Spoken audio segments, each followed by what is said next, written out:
Welcome to MTGO Strat League Round 4. Undefeated bracket. Trying to find our tab. Gosh, don't you hate Moto and all their random tabs? Chat tabs. There we go. Playing against NAJ1. Don't know who he is, so I have no idea what he likes to play. But our hand looks perfect. You know, we need a hero today. And this deck is delivering. We're on the draw, though. Well, Tarcio. Why is he chatting with me? Oh. Well, I'm doing a video now. I'll get to his chat in a second. Let's see what we got. Definite keep from me. Oh gosh. Foundry Street Denizen. Alright, spoiler alert. I make one of the worst mistakes I've probably ever made in one of these standard pauper matches during this match, but it actually is a great learning experience, and I learned something really cool. A little onboard trick that actually I missed the trick, and then I messed up to basically punt the game, which was actually really fun. But yeah, so here I'm going to lead with tapped land so that I can play my Trailblazer next turn. Quite obviously. Titan Strength is kind of a big game. Wow, double Titan Strength. Okay. Put a card on top, put a card on top. So he liked the first card he saw and did not need to put it away. So it takes 7. It's kind of big game, but he's only got a 1/1 in play, which I can stop pretty much with that guy. And he says, oh, he disconnected or something, but that's totally fine. So put the Dragon Mantle on it so I can get out of like the 3rd Titan Strength range. Also, in case if he plays attack, Lightning Strike. So I just want to deter him from attacking this turn if possible. Okay, so he plays 2/2, haste, and attacks. Now, the only reason he would play this pre-combat and attack into what my... No. Never mind. My guy's only a 1/5 and he can't get any bigger, so I'm scared that since it's my only creature with toughness and it's very important that if he has Titan Strength, my guy will die. I really don't want that to happen, so I just take 2. So that's a good attack by him. It's good to play that land. If he doesn't play the land, then I obviously can block. So here, it's pretty interesting. I think it's actually land fist and then hold open fist. So this lets me have a 2/6, right? So now I can 4/6 actually. So I can block his 2/2, and if he wants to go for Titan Strength or anything, any trick, I can just shoot it. So now the only way that he can kill my guy is like double removal spell, which he could have attempted before setting his 2/2 in, but I go to block it, it dies, and it's my turn, which feels great. He's on 2 cards in hand and says, yeah, I'm kind of like, no worries. Hashtag Moto problems. Hashtag more Moto, mo problems. Yeah, he likes that. It's just a true story. Why do we play Moto when it's so crappy? Yeah, it works for standard pauper, but it's low risk, you know. If one of our events crashes, who cares, or whatever. It's not like you spent a whole day playing at a PTQ or premier level event. So we play our 1/1 flyer and just hold back. We're just trying to not take any damage if possible. We're kind of flooding, which is kind of a little ridiculous, but I just kind of test the waters, send the 1/1. More flood. So here, I'm like, well, I'm so flooded, I just want to draw cards. Now, this is a little risky, too. 3 cards in hand, 4 mana. He could have double Lightning Strike. Even if he does, though, he's probably a little crazy to go for it when I still have 4 cards in hand.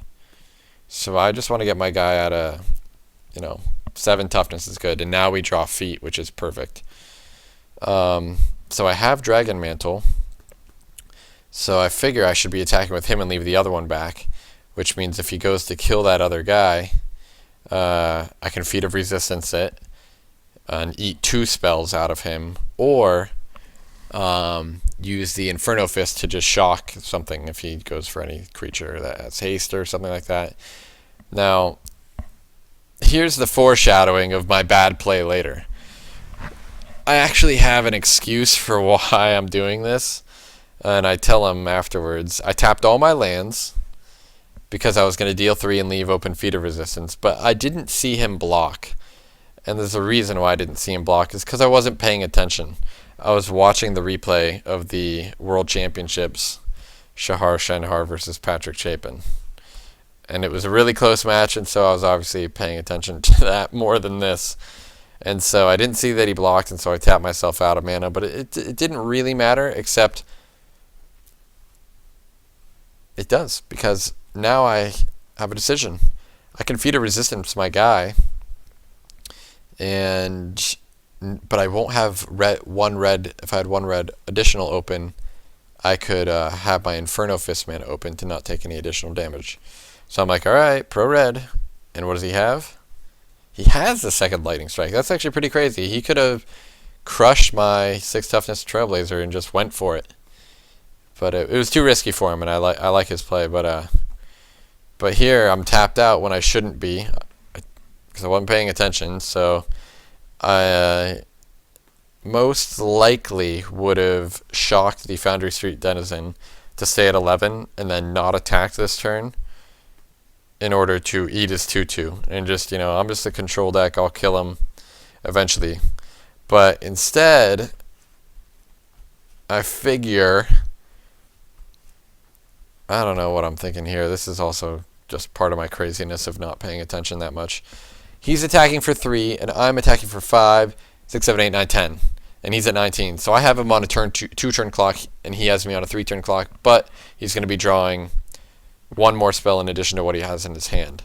But I figure I have God's Willing, so he's just dead next turn because he won't be able to block after I God's Willing. So I figure I can tap all the way. But I leave Fist and God's Willing open. So being at 10 versus 9 doesn't matter to me. Like if he plays Minotaur Skullcleaver, I want to be able to kill it. Now if he has like Minotaur Skullcleaver plus Titan Strength, then I'm pretty boned. But either way, he leaves his 1 back, meaning he wants to chump. Because he realizes my guy is lethal. So here well, let's see what he's got here first. 3 mana. Alright, Bolt of Chronos hits me for 3 down to 5 and puts the card on bottom. Alright. So here we go. I don't even have the stop set on my upkeep yet. But on his end of turn, I reset the stop. Or maybe it just didn't show. But anyway, I stop on my upkeep. Alright, guys. Pause. Look at the board. And tell me how we win on board right here, right now. It's not that hard. So I make the only play that like pretty much loses me the game. Alright, so my play right here should be Inferno Fist, deal 2 to him. He goes to 8. I then have 5 red mana remaining. With that red mana, I pump my creature with Dragon Mantle to make it an 8 power creature. It would be a 10 power, but it lost 2 power because the Fist is going to be gone. So now I have this 8 power creature, and the reason why I'm in my upkeep is because I want to control my draw step, so that if I draw a land, I can put it on bottom, or if I draw a blank, I can put it on bottom. So in my upkeep, I go God's Willing, pro red. And what does that mean? It means he cannot block with his Foundry Street Denizen, and he takes 8. Alright, you can see pretty easily that, I mean, I was literally just watching Shahar crush, got excited, cast God's Willing, and I'm like, oh man, he's so dead. God's Willing, naming, what color? Red. Now this is great, even more great. I go, Inferno Fist on top? Well, I have Pro Red and he can't block?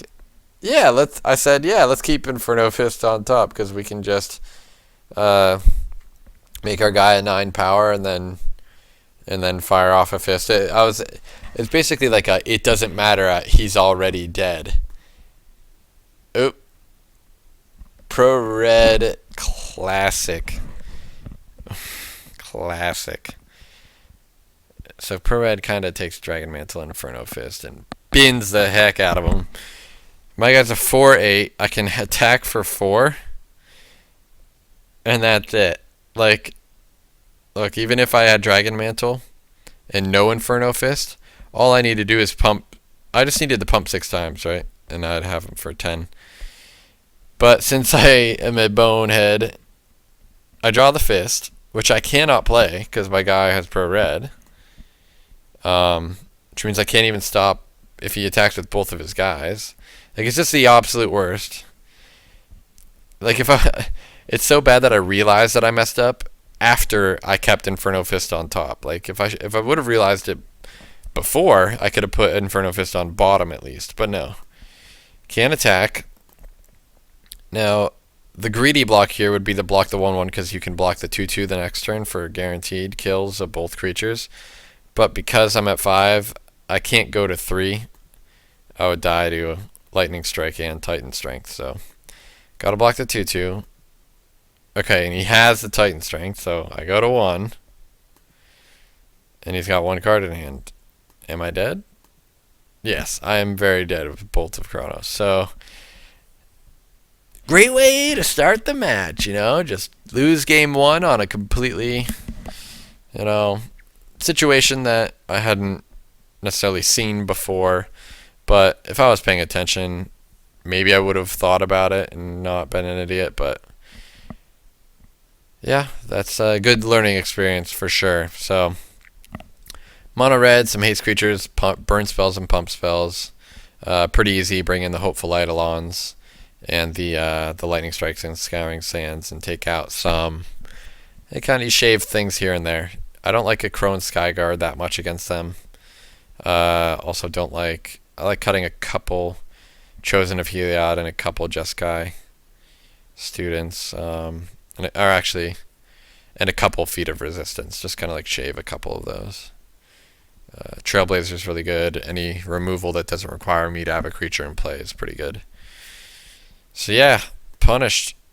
Just lose game 1. Just lose it. It's alright. I'm watching Shahar play. I'm channeling. I'm trying to think back. He's got a 2-0 lead over Chapin, but I'm thinking back to when he was down 2-0 against Reed Duke the previous year. Now he came back to win, and how he just needs to seal the deal.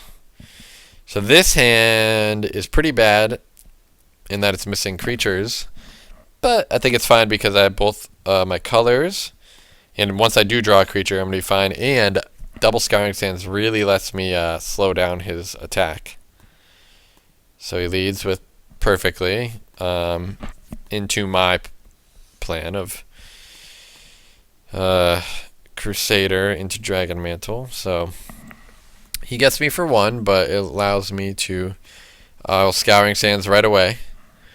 And Crusader on top is perfect for me because then I can play it next turn and play Chosen by Heliod. What does he got? He's got a Marauder, and he immediately mantles it just so he draws a card. So, my guy's not going to survive against a Lightning Strike, which could be annoying. Which obviously happens. And he kind of beats down 3. He could beat me down for 5. What the heck is going on? Come on, Magic Online. But instead he just decides to beat for 3 and play Sigiled Skink. Excuse me. Alright. So Sigiled Skink's not that bad. I mean, I have a 1/1 to block a 2/1, so it's fine. Don't need to Scouring Sands it away. I want to wait to kill other things here. I do want to Lightning Strike his Marauder right now, because I don't want him to, like, Titan Strength and then, like, I don't know, pump his guy in any multiple ways.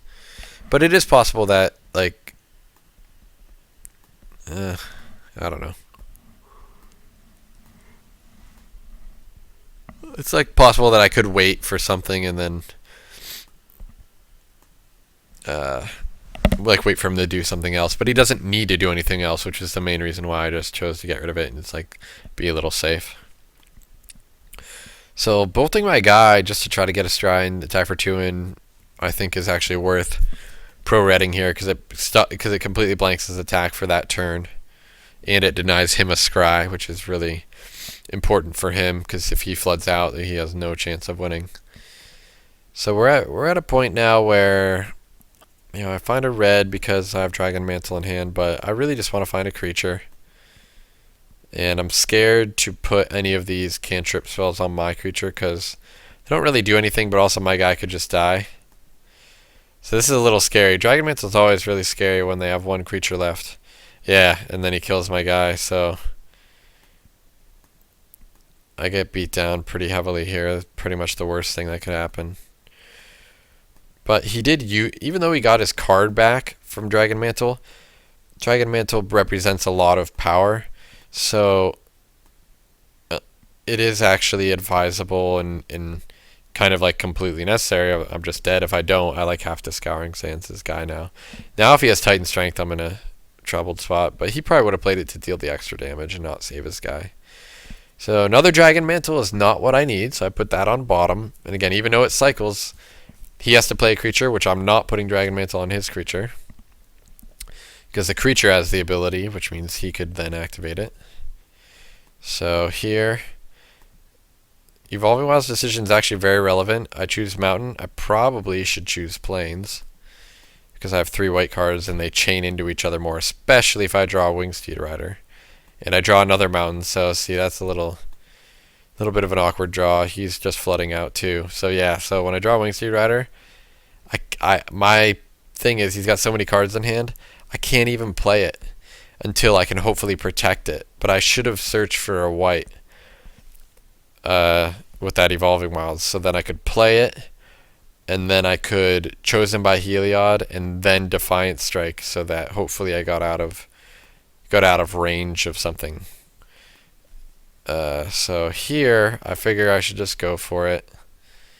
And if it dies, it dies. I'm just going to run it out there naked. He might think, well, he must have God's Willing. So he goes for the Magma Spray. I'm like, alright, I'll try to make it grow. And he goes for Lightning Strike. So, again, at least it's a 2 for 2, but I don't draw my card. But it gets those spells out of his hand, which is pretty good. Jeskai Student, that's perfect. I really like to see him. Because now he's hard to kill. And just because I know he's tapped low out of Lightning Strike range, I want to give him 5 toughness. Just to make sure more than 3 toughness also just so he can block this Borderland guy. And so my plan is to hopefully him attack Borderland, I block, and then he goes for something like Titan Strength, and then I Lightning Strike it, but he just succumbs to my 1/5. Yeah, Crowing Crusader, now that's what I'm talking about, especially with God's Willing back up. So now I can play that and the Dragon Mantle. And I know I can do this because I'm protected with God's Willing. And he lets it resolve in the first place. Another Student means I kind of want to hold off on going off and wait till next turn. So it lets me get my 2 attack in since I know I'm playing another Student. And so I like my board.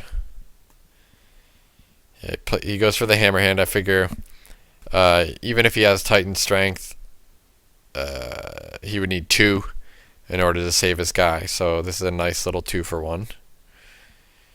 And I look like I'm in a really good spot now.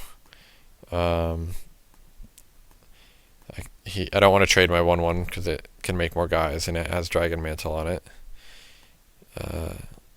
So I'm firmly ahead of the race now. He's just totally flooded, so...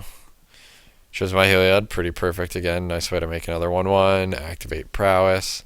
Like it's... See, Chosen by Heliod is not like 2 mana do nothing. It's like Prowess, make a 1/1, draw a card. So it's like 3 potential damage, draw a card. He goes to Lightning Strike in response, I God's Willing. So I get another one. So it's like... To me, this... After watching Yu Watanabe play with Jeskai Ascendancy tokens, that's kind of what this deck feels like it's doing. Just by prowessing a lot, and just by making a lot of 1/1s, it feels like the similar effect of Ascendancy doing its thing, you know. Ascendancy loots, you know, but these cantrips, they're all just cycling. So, I mean, we're just getting to the point where our guy is pro-red, so he can't be blocked, and we just... Like, look at this. This is another one of those insane turns, like... If you looked at how much power we had him play to start the turn and look at him now, like... It's just pretty busted. So I figure I don't even want to show him Hopeful Eidolon, since he's just dead on board. Let me go for the rubber match. Being on the draw is always scary against mono red, so I really want a hand that can interact. And I think this hand is pretty good. It all just depends if we draw the red. But I love leading off with Trailblazer. I think it's our best opening. I love being able to protect it, which we will be able to. And then if we just draw red, that we can deal with his plays. So he's got Crusader, so that's okay if we draw red. Wingseed Rider, not what we want, but it's alright. He's got Crusader into Mantle into Titan Strength. Alright, so this guy's a 4/2, so we can't block it. So we take 4, and we can block one of these. So we take 5, go to 15. Crusader, another red card. Not what we want. But we do have Feet of Resistance and God's Willing open. Okay, so he Titan Strengths in his main phase, so he must have just drawn it, because if you have that, you pretty much want to do that in your upkeep so you can control your draw step. The only time you don't care, or don't do it in your upkeep, is if you don't care if a land is equally as good as a spell. Like, let's say he has a bunch of, 3 or 4 mana casting stuff cards, and he's going to keep a land on top even if he sees it, but a spell is just gas anyway, so he wouldn't put the spell on bottom either. That's when you wait, then play this main phase so that your scry is affecting your next turn, and you get to control more of your deck. But yeah, so Titan Strength makes this a 4/2. He does get another guy, so I'm going to wait and see how he attacks. He's probably going to make the same attack, just attack with everything. Mono red, I don't think mono red players have much brains in general. Just kidding. I'm obviously playing a deck very similar to mono red. But yeah, this allows me, if I can get my guy to have 2 power, I can kill his guy. So I obviously will do that and block and play Feet of Resistance. Nothing he can do about that, except make his guy more toughness to not die. But he does not have a way to do that. Sigil Skank, again, just playing right into my Scouring Sands if I can hit a damn land, but I don't. But Chosen by Heliod at least lets me draw a card. Alright, another Scouring Sands. Sweet. Alright, he's going to attack with everything. Sure. He just wants to scry and put me to 9. I mean, I'm going to block and kill his guy. Wow, okay, so that's aggressive. He's putting me to 6. Oh, shit. Slow down, slow your roll. I mean, I accidentally clicked on the play and it just goes nuts. So anyway, he didn't want to save his 2, he couldn't save his 2/1, right? So he just, instead of putting me to 9, he dumped me an extra 3 with Titan Strength, put me to 6. My draw step is Hopeful Eidolon, which I'm trying to debate playing it or saving it for Bestow. The only other issue is that if I save it to Bestow it, well, I'm doing nothing this whole turn. All my hand is red and uncastable. So if I play it, I actually have God's Willing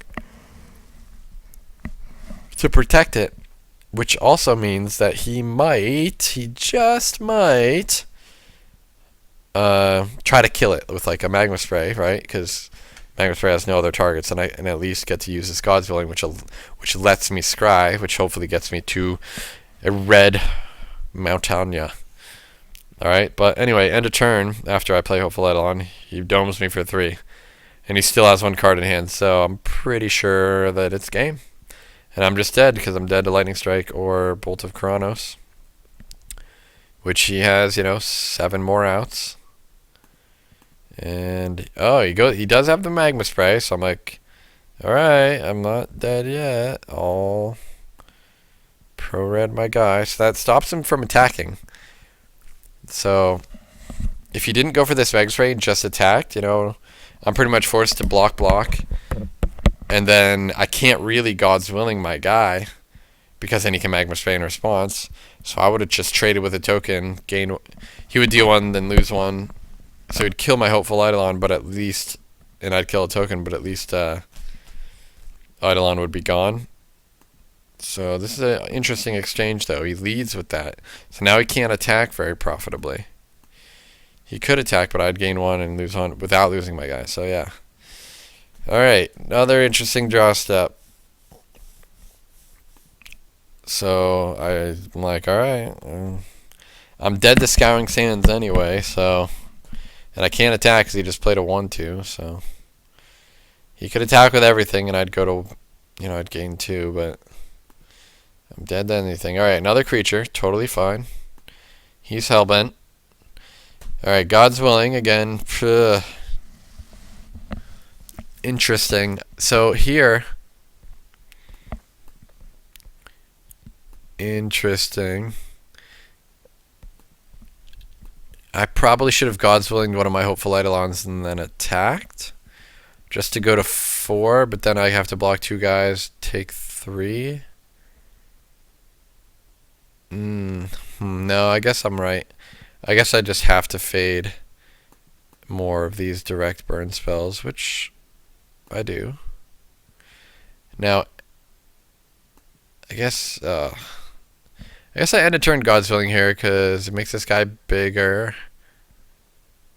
So I know God's Willing will resolve, and I just want to draw relevant cards so badly. Skyguard is not a mountain. Put that on bottom. Chosen by Heliod. Now that's a good draw. Because I can put it on a 1-3. Hopefully it doesn't die. Or make a 1-3. So now I can at least... Jeez. I faded like 5 draw steps already.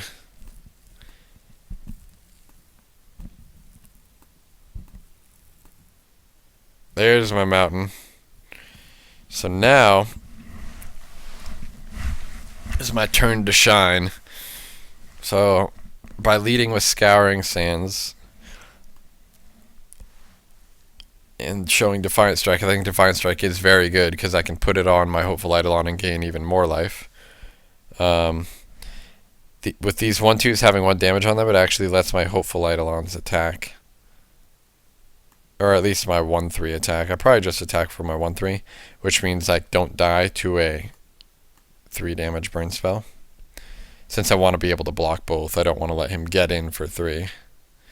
Since I have no relevant spells, and that works. So if I was him and he top decks like Bolt of Kronos right now, I'd be so mad. But he's getting a little flooded.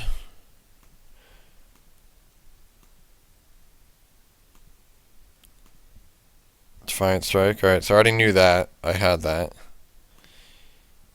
So here, I just Lightning Strike again because I want to start beating down. So now, again, I'm pretty sure he has no removal. Now I feel comfortable attacking with both guys, giving my 410 back, and he chooses not to block at all. So I figure, okay, might as well Defiant Strike just so I gain more life. So now I'm at 7. I just gained 3 life. Like, I feel really good now. And he's just flooded. And we finally drew Evolving Wilds, so we can get another mountain. So we can unleash these red cards. But I just kill this guy, and at this point, it's pretty elementary. So this is one of the more absurd games I've played against Mono Red. He's got Seismic Strike to kill my guy. But, you know, I've just got a ton of creatures, and back up to 11 life feels good.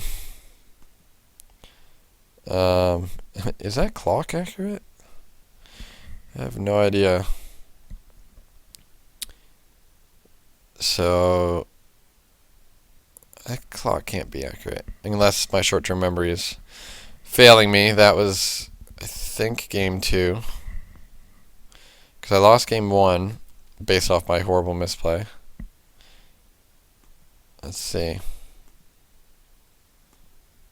Nope, I guess that was game 3. I guess I won game 2 pretty easily.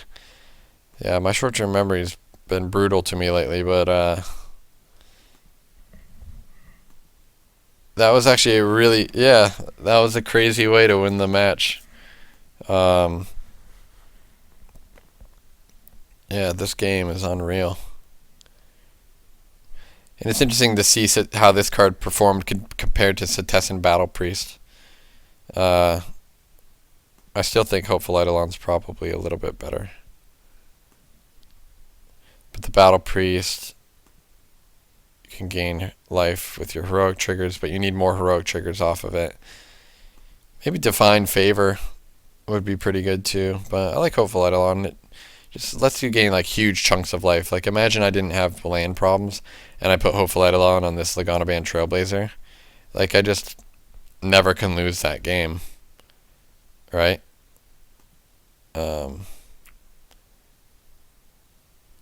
So yeah. Yep. So that was game 3. That was the fast and speedy recovery of it. So yeah, I think the Swiss is over for the league now. I think it cups to top 8, but I haven't done one of these through MTGO Strat before, or Magic the Gathering Strat. I have a hard time remembering what their name is too, but yeah, I played a different deck every week. I played Blue-White Control, Sultai Mill, Mono White Aggro, and then Boros Heroic. And I like the fact that when you play a league like that, you can change your deck the whole time, because it's just regular standard pauper format, which means, you know, it's not set. But when I host a league that's like, you know, the MCore All-Star League, or like, you know, the Multicar Mayhem League that Gwinnett did, nobody necessarily has all of those cards. So it's like, I don't want to get cards for an entire format just to play one league. So I kind of like it. Pretend it's one tournament. Or maybe we could host one tournament one day and have everybody play with that one deck. But having a league just makes it a little easier to schedule everybody. But yeah, so pretty absurd. I hope people learn something about how to not make mistakes with God's willing. You know, how to get insanely lucky, fading burn spells. You know, should have lost this match, but kind of, you know, today was a heroic day. I needed a hero, and my red white deck delivered it. You know, Shahar was a hero today, back-to-back world championships. Pretty amazing accomplishment. I've actually played against him once at a team draft at Tom Martell's house. I play with some of the pros, usually during the pre-release when they're trying to play test for the Pro Tour, get a bunch of drafts in. So Shahar was in town once for the team GP or something, and randomly was on the opposite team, and he crushed me. He had a green-blue deck with, I remember it was Predatory Sliver and a bunch of bounce spells, and just tempoed the crap out of me. So yeah, it's always fun to have people to learn, and watching coverage, if you don't do it, is awesome. I would definitely recommend going to twitch.tv/magic and watch GPs, especially limited GPs. I don't like constructed that much, but this format is basically a blend of constructed and limited.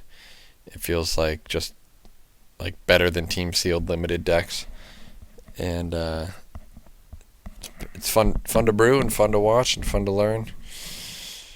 So yeah, so hopefully we'll keep going with this top 8 and just keep posting more videos. All right, you guys got any questions? Always feel free to ask away at my Twitter, Dr. Chris Baker DC, or online on MTGO, or just on the comments.